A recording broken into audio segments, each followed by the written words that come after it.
Here is part one of our interview with A.Watt. Alan is an author, radio host, and deep researcher into the New World Order's long-term strategy of eugenics and more.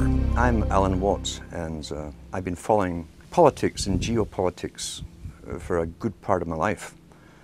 I didn't start off deliberately going out to find out everything that was possibly going on. In fact, I had no idea, to be honest with you, how vast the scale of an agenda, political agenda, is when you're bringing in a global society.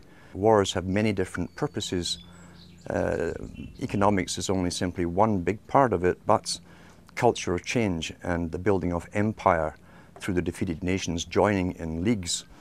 Every country was basically signing the same laws, and had been in my whole life, at the same time that affected their societies. Laws were introduced and bills were introduced unbeknownst to the people in those countries that it was being introduced in their neighboring countries or even across the water somewhere at the same time. I realized there was already a governmental control, obviously, that coordinated all of this, and it led me into the United Nations. For every single department of government you have on a federal, local, county, state, provincial level, the United Nations had an equivalent department to deal with everything. It was already set up, in fact, to be global government. H.G. Wells said at the League of Nations, which was the embryo for the United Nations, he said, this is the nucleus of the world governments, when eventually all laws will come from there, be passed and signed into law by treaty of all the member countries. Eventually, we won't even have to go through the farce, and that's what it is, of voting in parties or candidates, because in the latter part of the 20th century and now into the 21st century, we're being trained, rather obviously, to simply accept rule by experts, rule by scientists, rule by professionals, and that's what they mean when they call governance. That's the term used. How do you get a domesticated herd to move from a field, a system in which it's been grazing for 20, 50 years, this kind of system, to this field over here, this new field? Because we have reluctance to change. We like familiarity, we like routine, you see. You do it by various techniques, one of which is revolution. Most revolutions are bloodless. You have cultural revolutions, sexual revolutions. Along with that comes the music revolutions, etc. These literally are designed to alter and direct culture, knowing what kind of culture they'll have at the very end of it too. They know exactly what kind of culture they want to come out of it. You also can do it through crisis creation. Crisis after crisis has been hit on the people of the world since 9/11 happened. And we must understand that the techniques that are used abroad are also used at home in warfare. And we heard the term shock and awe. Shock and awe on the hard force level, as they call it, is bombs, all kinds of acoustic equipment to nullify enemies, scare the hell out of them through voice to skull and so on, which was used in Gulf War I, and it's all over the British media. But you can also use shock and awe on your domestic people again. You do it by crisis after crisis until the public are so terrified. See, the average person has a sort of confidence that they build up where they think, I can manage most things that come my way. Whatever little crisis in my life, what happens to other people, I can deal with. When all those around you are getting scared at the same time as you because they're losing their jobs, they've been threatened with pandemics, terrorists everywhere, terrifying people to even get on subways, and so on. And all those around you, as I say, are also in the same boats. You tend to be more easily directed by the powers that be that come out and speak with authority and confidence over you. That's why they give you a guy like Obama, who's trained in oratory.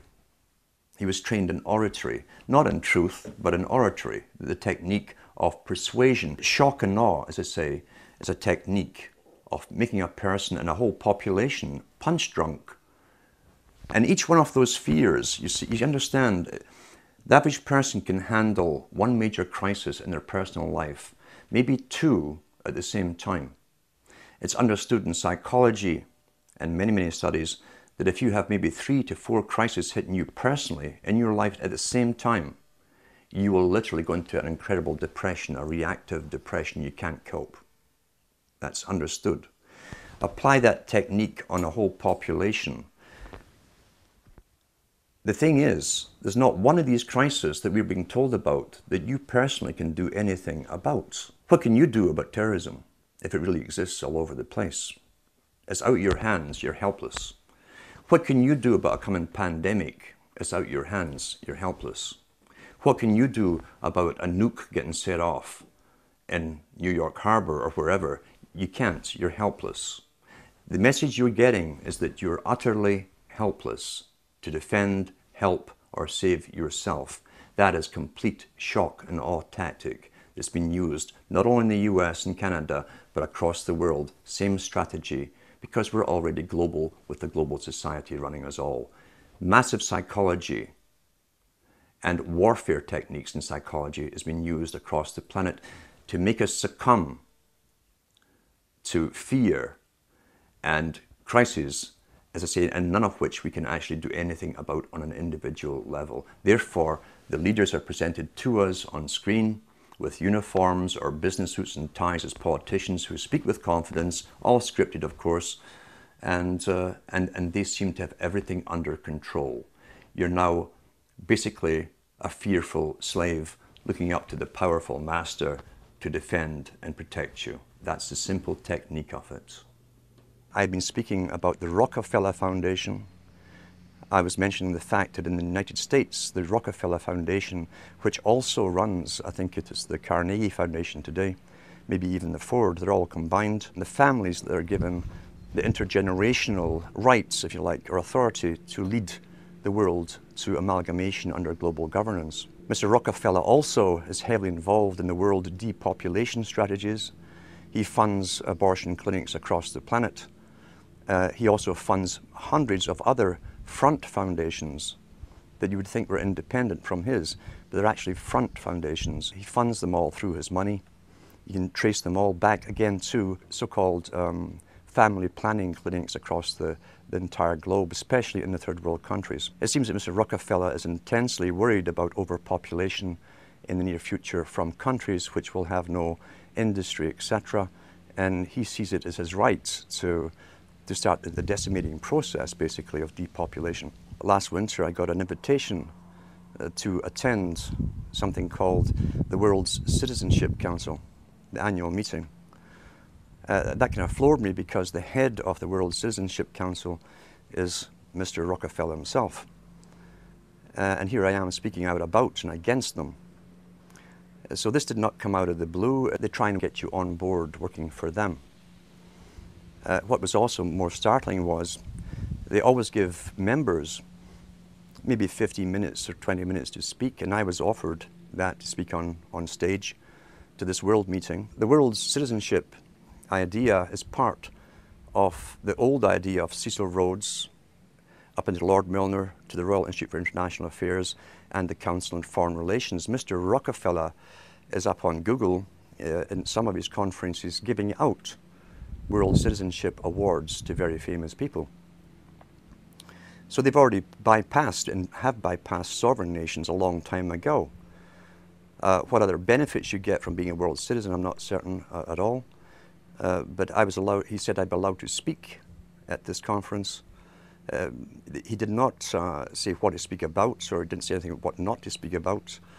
And he also said that, this chairman, of course, who wrote to me, he also said that I'd be allowed to participate in the round table groups which come after. The round table society is very, very important because the round table societies were set up as far back as the Milner Society and the Rhodes Foundation. They came out with the first round table societies. What they do is take the topics that are discussed at the main meetings, then they split off different tables to specialize in certain aspects of the speeches they've heard and find ways how to implement them into reality through media, promotion, various methods of propaganda and so on. I did not attend. I was tempted to go just to see if they would ask me not to speak about certain things, but it was the middle of winter and the journey to this university would have been pretty hectic anyway, and I was so busy. But you will be approached, and that's not the first time I've been approached to do this kind of thing. You'll find that some people are bought over. I should go back to Lord Bertrand Russell on this topic, because Lord Bertrand Russell said in one of his own books, the same book in fact, where he talks about those children who manage to escape the indoctrinations, who have intelligence and an ability to communicate to others, must be brought on board the system, employed by the system, bribed into the system if possible. That generally works with most people. He said, otherwise we shall have to eliminate them, because they did not want people around who understood an agenda that the general public are unaware of. Didn't want these people with the ability to communicate information, documented information, in a fashion that people understand out in the community where they could spread this word. That ties in with Mao Zedong, who said he was not afraid of armies. His worst fear was someone with a good idea, a great idea, a unique idea, and the ability to communicate it. So that is how they treat basically people with information. First comes invitation to join them. Many people do. As I say, Bertrand Russell backed that up by saying if they can't be brought on board, they must be literally eliminated from the public arena. That's how seriously they take this agenda at the top. They don't mess it around.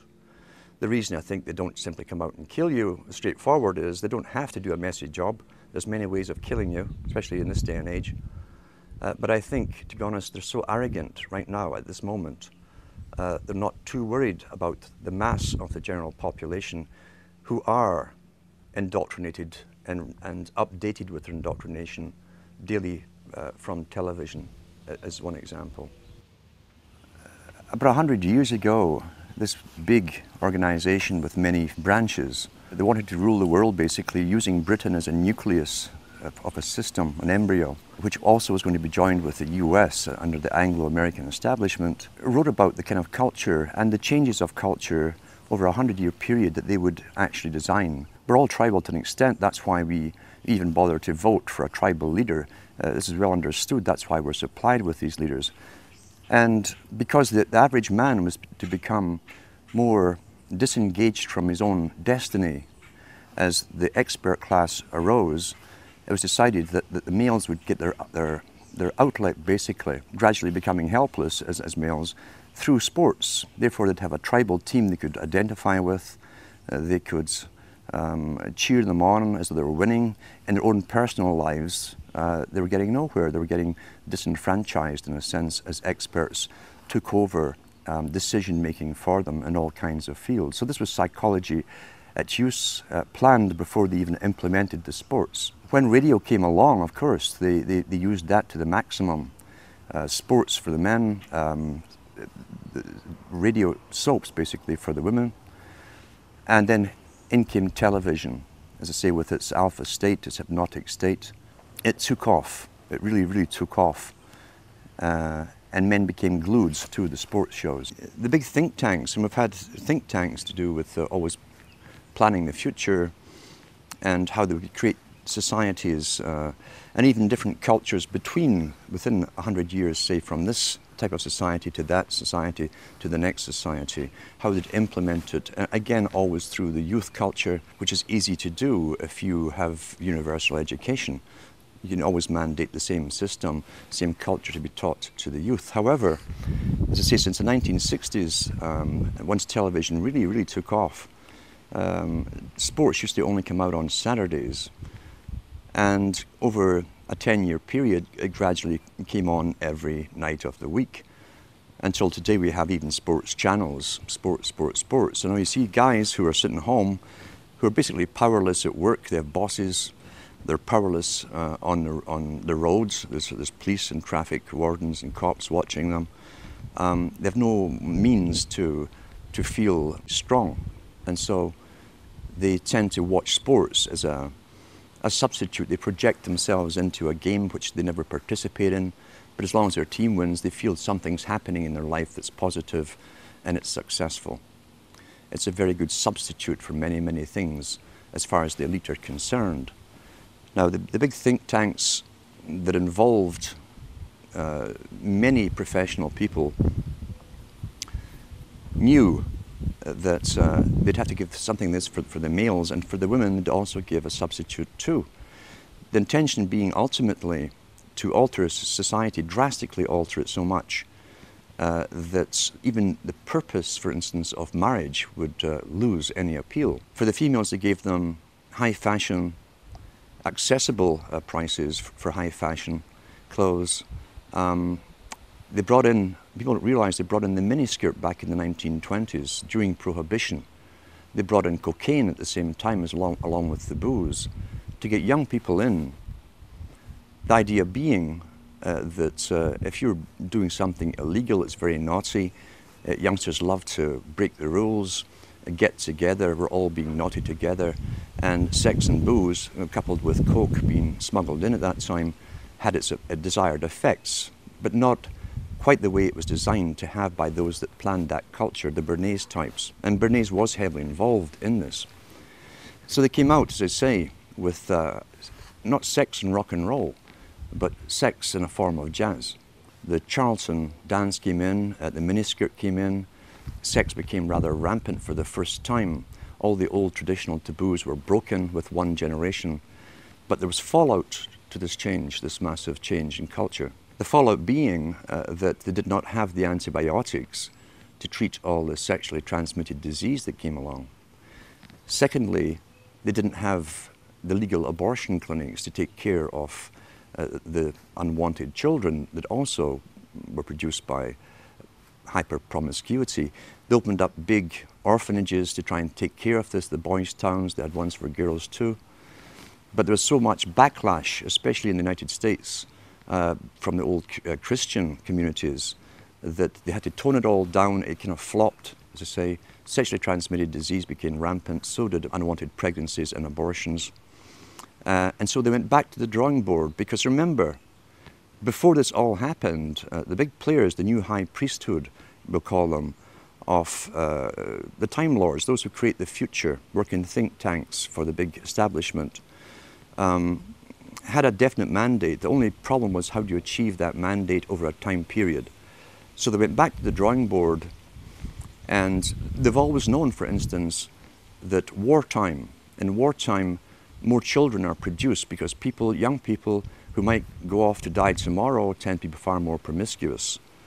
They brought this back after World War II big time and worked on it steadily. All their tax money went into one particular area of research, not just for the atomic weaponry and so on. It went into finding ways of finding a contraceptive that was effective. When they found it and launched it on the scene, at the same time as they launched what they called pop music, along with drugs, LSD and so on, they brought out the contraceptive. So then permission was given, in a sense, and promoted from the top down, even from the BBC, which is, remember, the BBC is owned by the British government. It's an arm of the British government. It talks on behalf of the dominant minority who rule Britain.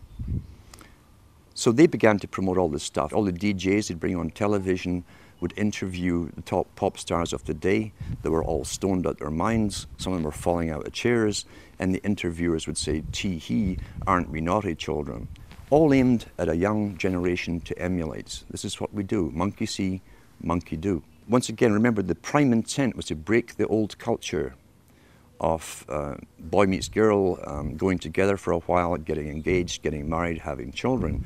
The family unit, they'd said, when they had the League of Nations, which was the precursor of the United Nations, said they'd have to destroy the family unit. Pretty well all of H.G. Wells's non-fiction books promotes all of this agenda. And in fact, he coined the term in the late 1800s. This is how far back this agenda of promiscuity had to go. He coined the term free love. And in one of his books written before 1890, he says, we must promote free love in order to destroy and end the obsolete family unit. Once that's done, he said, the family is no longer in the way when government comes for an individual. Each individual will be solely responsible to the government itself, and no family will stand up around them like a primitive tribe and defend them. At the same time, the foundations within the United States and Britain and elsewhere were funding what appeared to be far left groups, communist groups.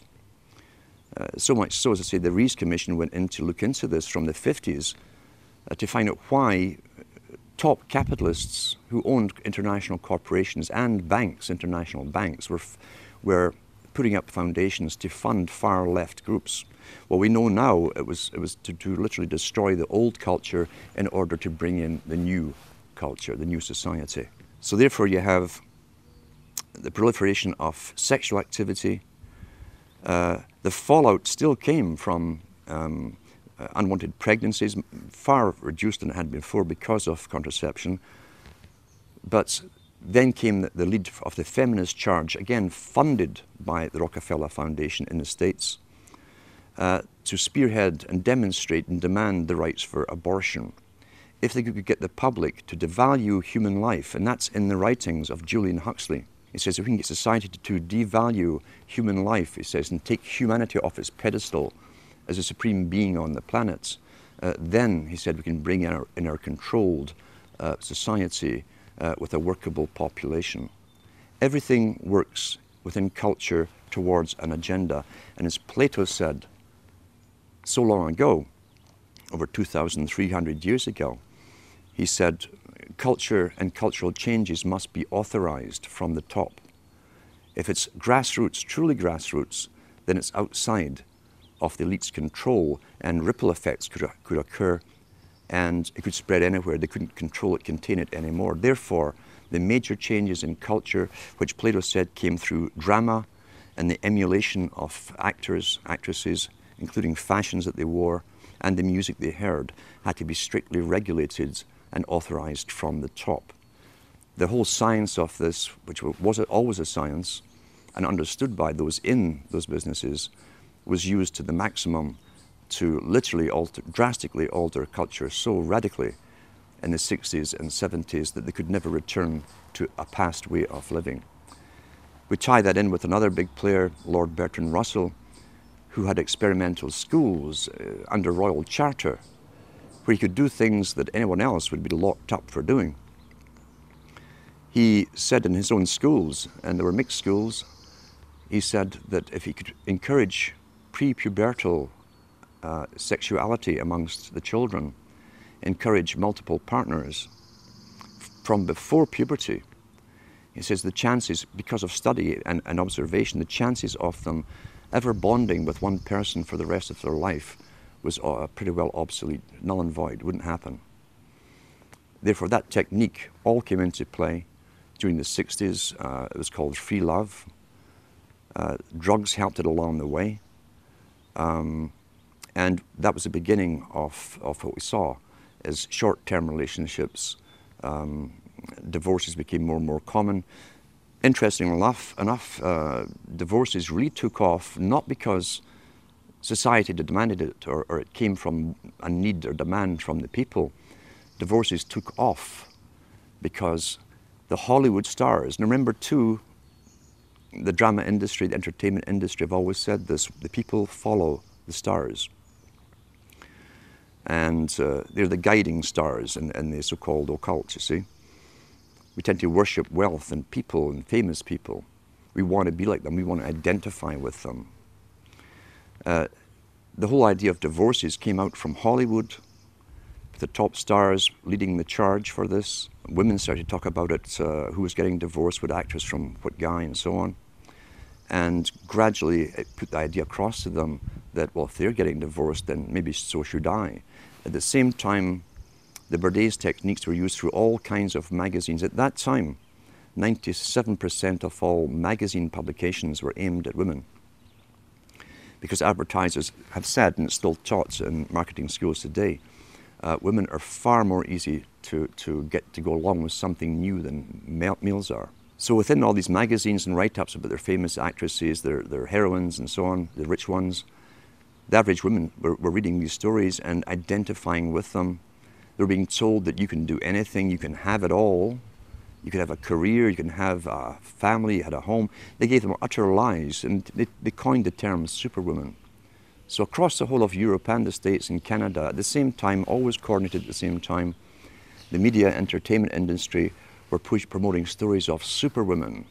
And they'd find someone, real or imaginary, we'll never know, who supposedly was a CEO of a company, who had all these children at home, had a great husband, could manage everything and could cook great cuisine, blah, blah. And that, of course, is a fantasy. This put pressure again on most women to try and live up to the fantasy, as all advertising does. And most of the stuff we're getting is advertising, or at the very least is basic psychological manipulation. Bernays' techniques again. Remembering too that he called it the creation of a consumer society. Well-behaved people, as long as there's money going around, they would go into the material world and they would forgo having children. That's the same thing as Charles Galton Darwin talks about. If we can encourage the woman and the male to go after the material benefits of the world, there's a slimmer chance they'll actually have children who tend to be economically burdensome. People were addicted to television in a very short space of time.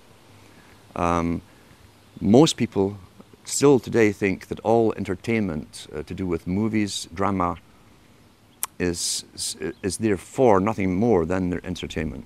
It never ever was that case.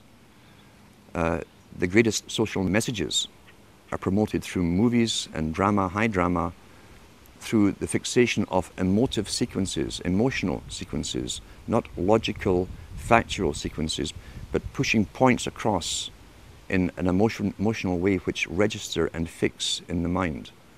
So emotional content is very, very important, rather than going through an actual discussion or an argument using logic and facts. There's no debate.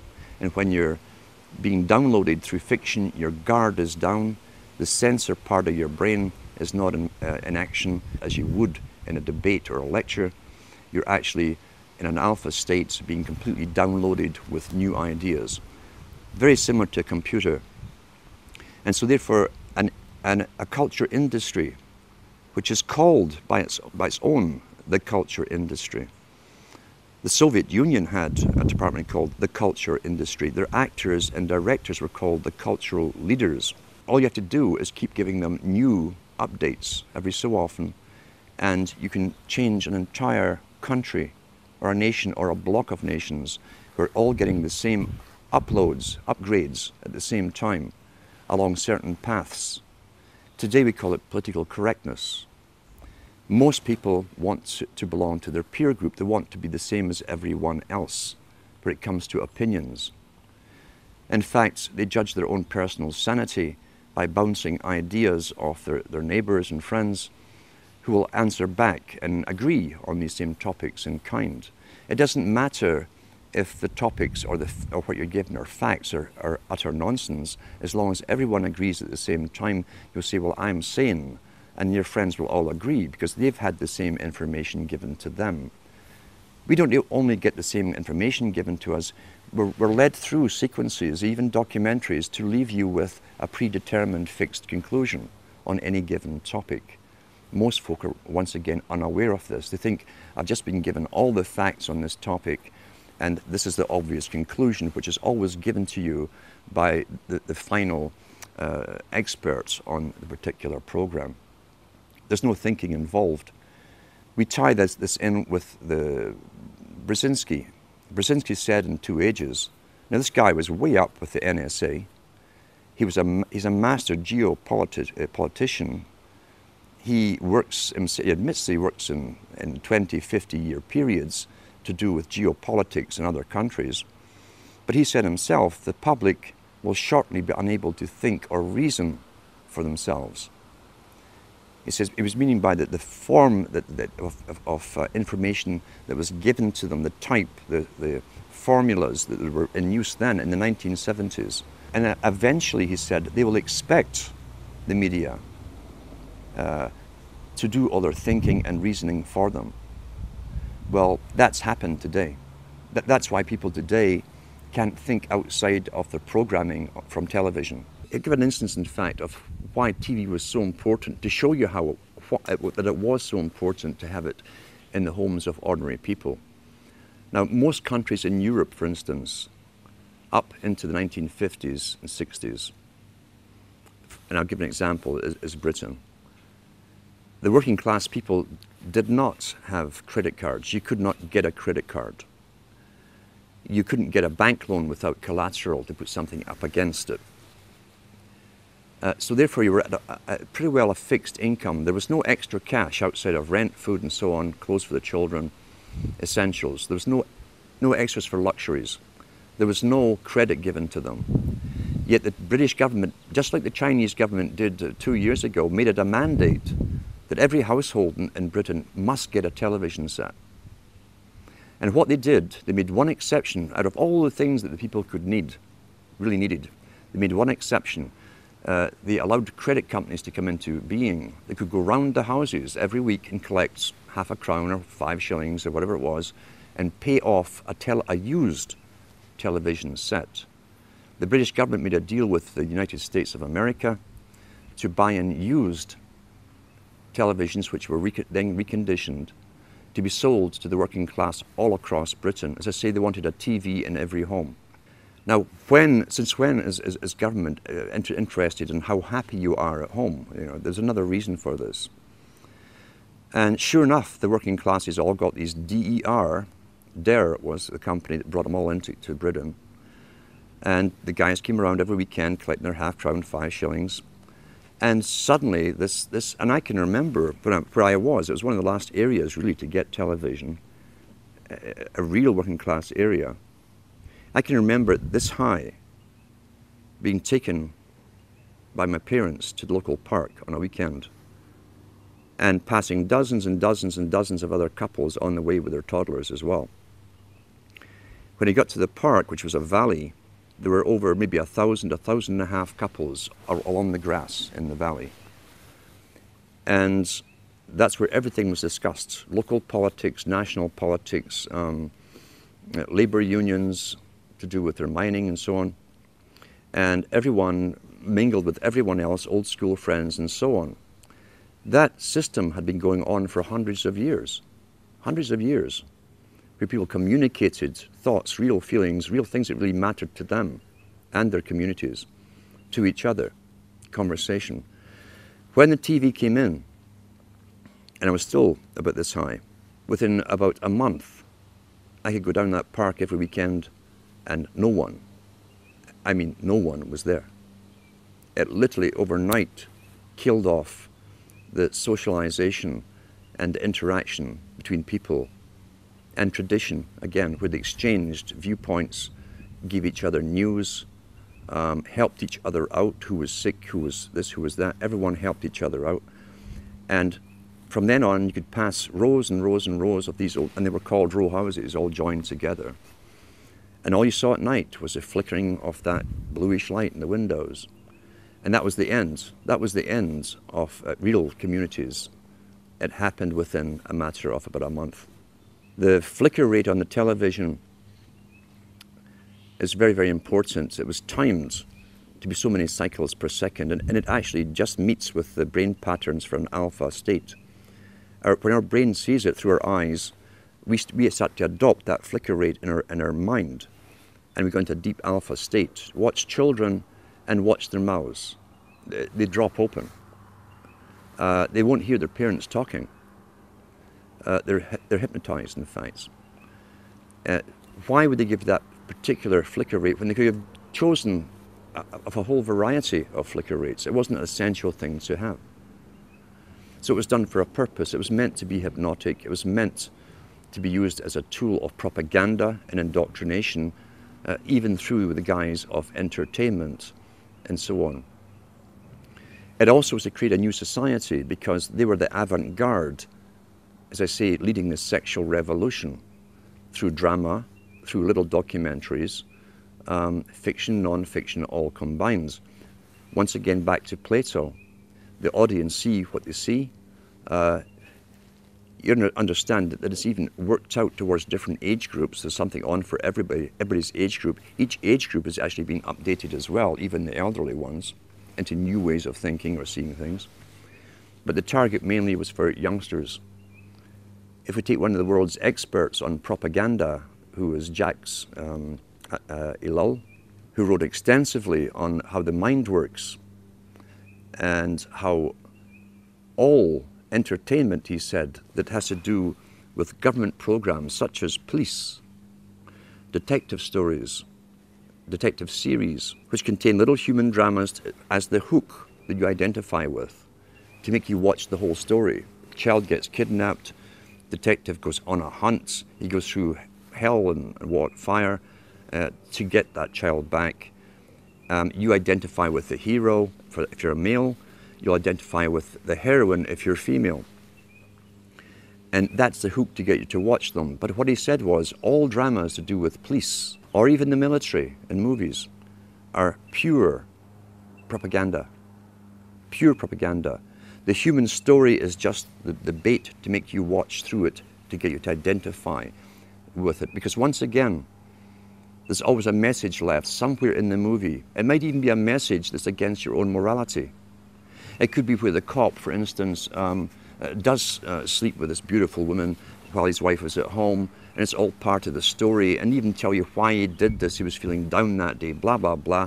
And so you've just again altered your viewpoints on how you yourself might behave in that situation, and that sometimes that kind of thing can be justified. That's how you're downloaded through entertainment. It's there to alter and direct and always upgrade into another step of the direction that the entire culture for someone else's purpose. Let's talk about the effects of the alpha state first of all. Recent articles I've even read on the air from various science studies show you that even when you switch off television, you remain in that alpha state for maybe 45 minutes to an hour, sometimes longer, depending on how long you've been watching it. With high definition, again, why would a president of a country mandate that all TVs had to go high definition? Is it because he really cares so much about your happiness? And he wants better quality for you? Or is there another reason for it? Well, I'm sure the effects of the old flicker rates and what it did will also be incorporated in high definition, but with even more added benefits for bringing you into a complete hypnotic state. How do you wake someone up who's addicted to television? You can't. Very, very simple. You can't get your daily brainwashing, where literally it's bypassing any consciousness in the person. You can't take that every day and still try to wake up and learn at the same time. I've known people who've gone through complete withdrawal from television and gone into depressions because their entire routine is broken. They also have time on their hands, which is a big aspect of control, remember too. If you can take time away from a person who can think for themselves, who might say, oh, I'll go and read a book, I'll go and study something, or if you can take that time away from them and have them mesmerized in front of a television set, then you'll keep them dumb, stupid, compliant, and going along with the system. I always advise to people, if you know someone who's watching TV, it's quite simple to find out where they are mentally, psychologically, in the understanding of things. You can ask them a few simple questions. If they give you standard television answers, forget it. Simple as that, forget it. If you see some spark of their own opinion coming in, there's maybe a chance you can do something with them. But you cannot get out. You see, television, it can be classified as a drug. Any addiction is still an addiction. Television is an addiction. People watch 4 or 5 hours per day. Top psychologists and even the United Nations have talked about the use of television for creating the new culture for children. How many people know that all government agencies or departments, all governments in the world, basically, have departments of culture which hire cartoonists and pay their expenses to do cartoons, always incorporating the latest political correct story to do with environment, waste, bad adults and how they've destroyed the planet through their consuming, etc. How many people realize as you plonk your children down in front of it to babysit them that they're actually being brainwashed scientifically. And these cartoons were designed by experts to get their message across to those children, implanted in their young minds, fixed in their young minds forever for the rest of their lives, ongoing daily, and even right down to the novels that you read to children that are designed for children too, which will incorporate all of this, all paid by government grants to authors and writers. You literally have to take it into your own hands. It's one of the most dangerous tools that can be used. It's also dangerous in this extent that why do you think government licenses TV stations? If you were an independent producer, TV station who came out with this kind of information, you would not get a license. You'd have to be authorized and politically correct with a whole bunch of things to do and not to do written out before you'd be given a license. And you'd be checked on every so often to make sure you were following those topics that you're allowed to. If you want to advise people on television, and you can do this with yourself, how to train yourself, how to watch television. If you never get involved, you understand a storyline, you watch a movie, but don't get involved in, as I say, there's always a thread or a hook for you to follow, a plot, whatever, the chase. The guy always ends up with the beautiful woman at the end after going through hell to rescue a child or whatever it happens to be or save the world. If you can stop yourself from getting lost in the emotional part of it and study the movie as you're watching it, you'll learn the techniques that have been implanted in the movie itself. That's a great way to learn. If you can do it with yourself, you can also show other people how to do this, to actually study everything as it's been presented to you. And eventually what you'll find is that when you're watching even documentaries, you'll see how the documentaries themselves are shaped to give you the opinions, often very strong opinions, without giving you specific facts or giving you distorted facts, etc. Learn how to critically analyze and think as you're watching. And if you can show others this technique, a good example is sit down with someone who regularly watches a good movie, one that you've previously watched, and then point out all the politically correct little inserted words, slogans, phrases that have been put in there, and show them how it's been done. That way it can actually be fun to study television and write down all the different things that they've missed, but it's all implanted subconsciously in their mind, because those implants, those subconscious implants, will become their opinions, and they will never know how they arrived at them. They won't remember it's from this particular documentary, this particular movie, or whatever. So that can also be fun. That's a positive side of it. You can train anyone to do this. With the internet, the first person to mention it that I know of, at least to the public, was again this master, Brzezinski, in his book Between Two Ages. In the early 70s, he said, shortly a system will be given to the public of mass communication, which will cause a revolution, the revolutionary thing to change society. But he also mentioned and hinted at the fact that there would be regulation behind it. He mentioned too that those who brought it in would never lose control, the main control over the internet, because after all, knowledge is power. Knowledge has always been power. That's why, all down through the ages, the real machinations of government are never told to the public. Real power comes from understanding and having all the facts on any particular topic. So therefore, the internet was to be given to the general public with other intentions. Initially, it was to get them all into it. Now, what did the elite want to achieve? What was their point of view? They wanted people to become so used to the internet they couldn't do without it. Now we see businesses really can't do without it. They can't imagine going back to pencil and paper and taking inventory and all this kind of stuff. For the youngsters, who must be the generation they target, they made sure that that's the only thing I knew about the internet. from the media. I was completely ignorant about it, and computers. The only thing I knew was there was lots of pornography on it. Every paper kept telling you about it, which again is the same old technique they used in the 60s and 70s.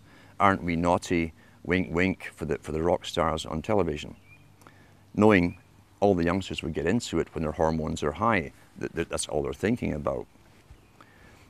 But once folk were addicted to it, they've also planned to gradually alter it, keeping the people addicted to it as they changed it into another system where mainstream media, the authorized media, the culture creation industry media, would eventually have prime, or the main dibs, the first grabs at the main bandwidth that eventually they're claiming will have to be reduced.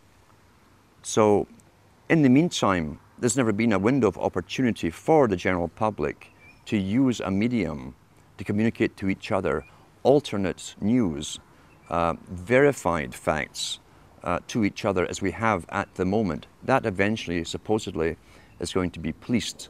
They've had international meetings, the first one held in Canada, under the guise of the United Nations, or the auspices of the United Nations, to do with regulating and censorship of the internet. They have these meetings every year as they add more laws to it. We know the cloud system is to come in eventually. It's been all over the media in Britain, where you won't be able to store anything on a hard drive. You won't even need a hard drive eventually. Remote servers will have all your information for you.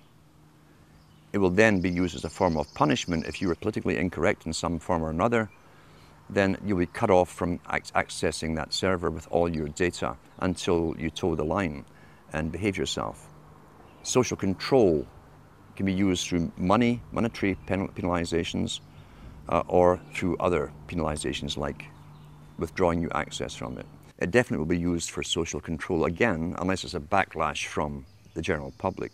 And they do expect backlashes from people who have become used to looking into whatever site they wish to look at, or communicating whatever kind of information they want to each other. Now, along with the introduction of the internet, we've got to remember too, the government agencies also set up and promoted chat rooms and all the rest of it. And there are agents within this strange nether region called the internet whose job it is to infiltrate people who are coming together as groups, communicating on specific topics to do with political changes, and disrupting those groups. So already it's a battlefield, and they called it the cyber wars long before they even gave this internet to the people. It'd been an informational war, they said in all the papers. Therefore, government intelligence agencies would have to expand their roles with mandates to also be in this invisible world where they would manipulate various groups from within as well. There's also a lot of nonsense, of course, on the internet too, which can take you down conspiracy paths. I hate the term conspiracy because the government wants us to use it like we're some sort of hobbyists and some sort of kooks. I don't use the term. But that's become the most popular type of site now, is conspiracy site.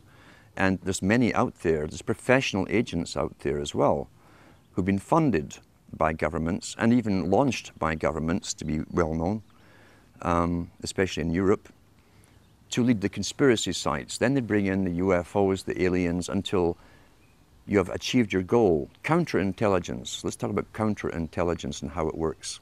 What is intelligence? Intelligence gathering is sending agents out to simply listen. To listen in marketplaces, bars, cafes, as to what the people are discussing.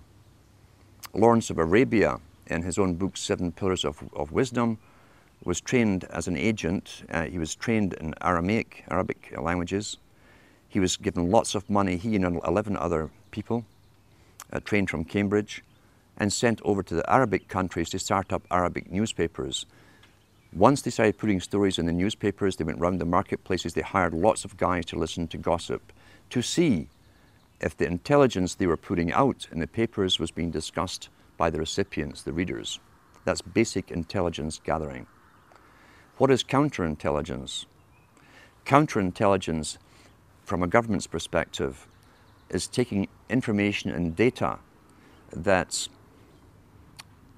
could be crucially, it could be bad for the ruling regime, and finding ways to counter that knowledge, counter it. What you do, standard-wise, if you can't defame the person who's bringing out a truth or kill them, is to bring out your own heroes.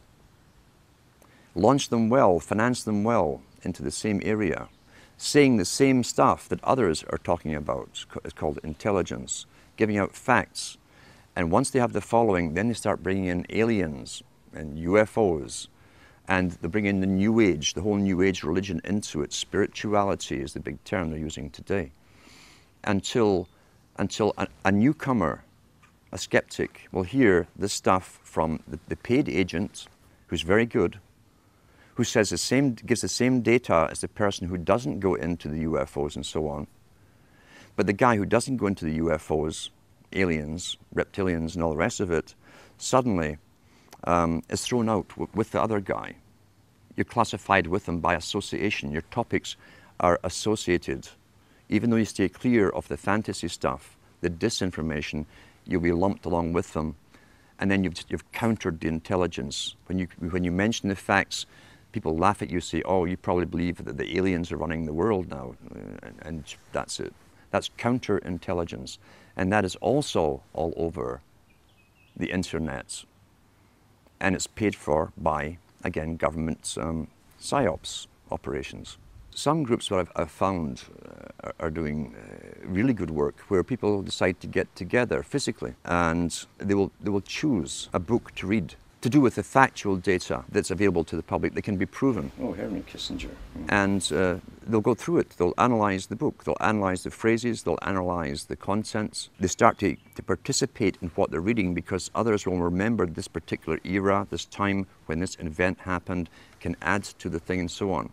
That's participation, that's communication, and other information, as I say, from those involved who live through things can be added to the whole thing, giving you a much more complete picture. So it's a good idea to start this kind of thing off in your local area, even if there's only two of you that started off. Don't sit and laugh. It's kind of comical at first when you say, well, we're going to discuss this book. You've never done anything like this in your lifetime. Sit down and get yourself a coffee or a beer or whatever you need, and take turns at reading. And ask the other guy, do you have anything to add what I've just read? Do you have any insights into it? What do you think of this?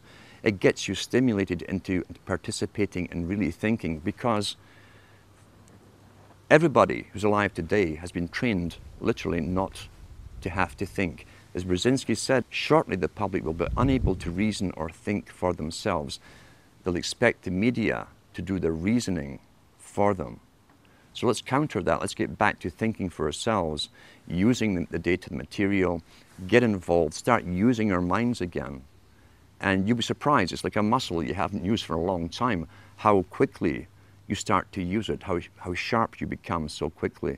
And if you can get larger groups and larger groups together doing the same thing, and then you can branch them together, communicate together, then they suggest other books that you haven't heard of.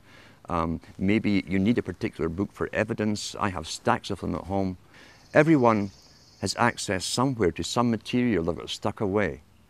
And when you can start putting all of this material together, mainly through, as I say, discussion and reading groups, you can add to the knowledge.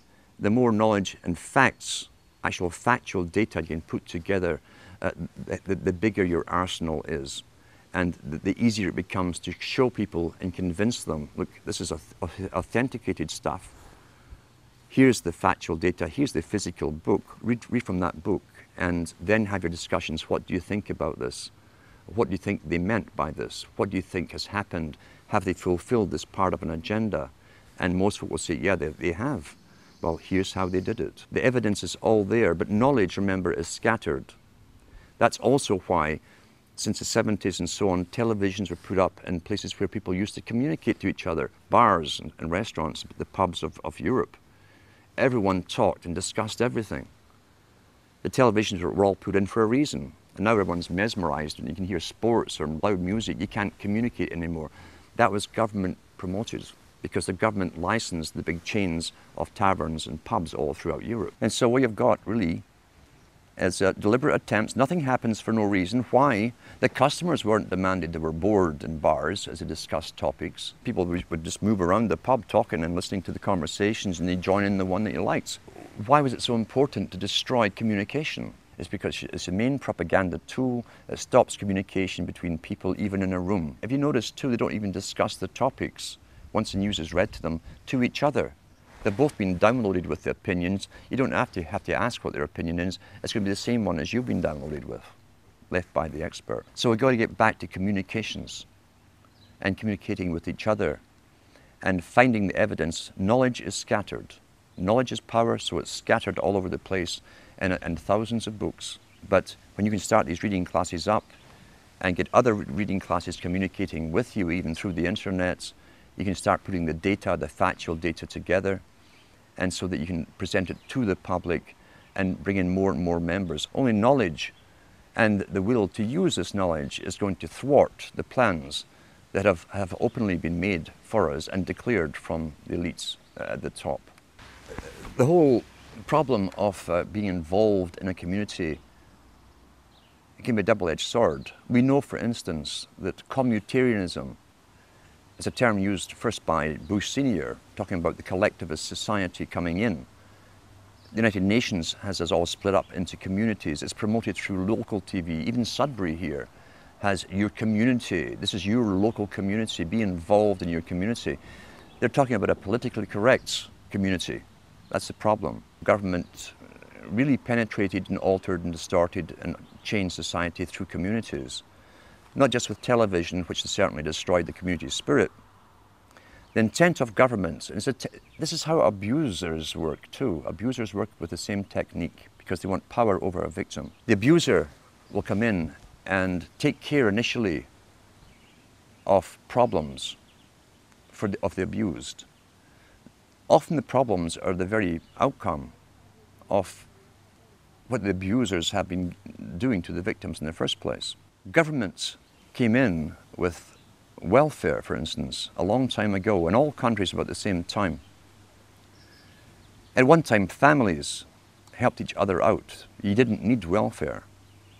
If someone lost their job, everyone chipped in. You didn't condemn the family member for being unemployed or ill or whatever, or losing their job. Families helped each other. Now, the family, remember, is still really the smallest nucleus of a tribe. And then government came in with unemployment insurance, which they took off you, but nothing was for free. And gradually over time, when people became unemployed or even sick for a while and couldn't work, I heard people even say to their own relatives, well, go to welfare, that's what they're for. There are social agencies to deal with this. Until today, we're in a sad state where even close relatives won't help each other out. They expect the government, the abuser, the government is the abuser. They expect the government to take care of all financial problems for the unfortunate victims. And they stop helping each other out.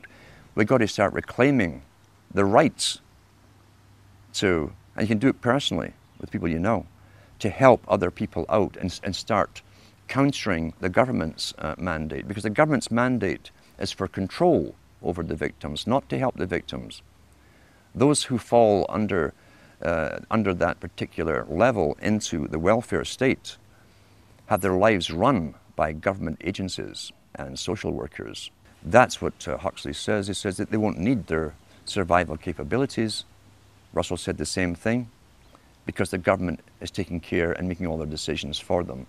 In order to help you, it's really to take you over and have you obeying them and their system. That's what you're up against, a planned war strategy, making them dependent upon government services, not their family units, not their brothers and sisters, their fathers or mothers, but on the state itself. We've got to counter that and become involved again in the lives of those around us and have our own true communities. It doesn't matter if there's only 5 of you in a community, even if you live in a town or a city, that's your own little community where you all have something in common. What it really is is gaining knowledge for your own and others' self-preservation and survival into the future. These video interviews have all been exclusive, and they're going to be archived at prisonplanet.tv. Please download them, burn them to disk, and give them to everyone you know. Upload them to YouTube. This information is vital not just to our free republic, but to the future of free humanity.